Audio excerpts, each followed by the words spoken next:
The first film we're going to be talking about today is Kelly's Heroes from 1970. It's a World War II action comedy caper and stars Clint Eastwood, Donald Sutherland, Carol O'Connor, Don Rickles, and Telly Savalas.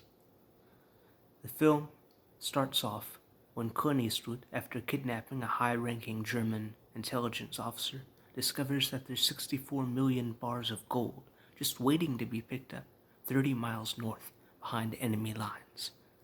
But it's guarded by 3 Tiger tanks, and Eastwood's squad is primarily infantry, so he's gonna need some backup. So the first act, he goes around convincing the rest of his squad to join him.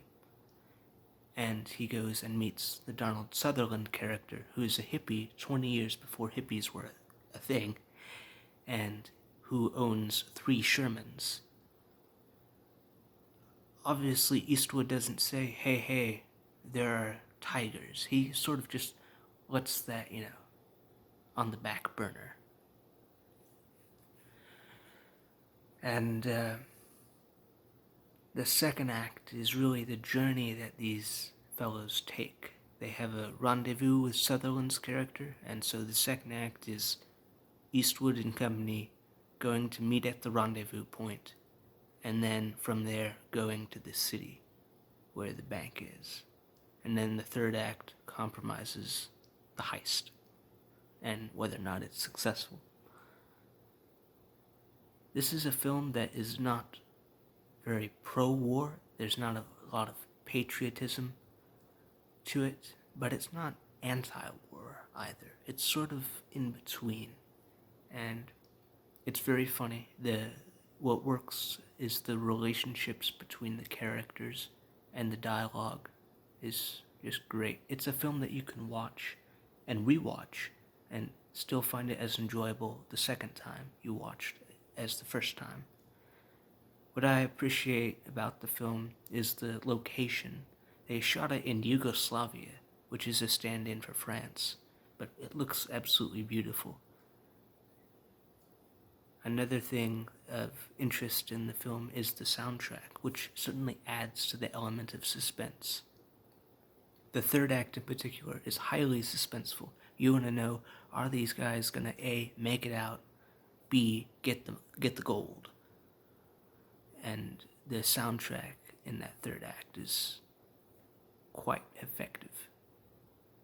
Now, when I watched this film the first time, I thought it was enjoyable, fun, and it's like, yeah, I'd watch it again. But upon a second viewing, what I took from it was really asking about the lengths that human beings would go to in order to achieve material well-being. The soldiers in Eastwood's unit have fought hard and have died, and they just want to rest. But ideally, when they get what they want, the idea of rest is not what they had in mind. It's too quiet. It's too peaceful. They want to have action. So, they get what they want in a way.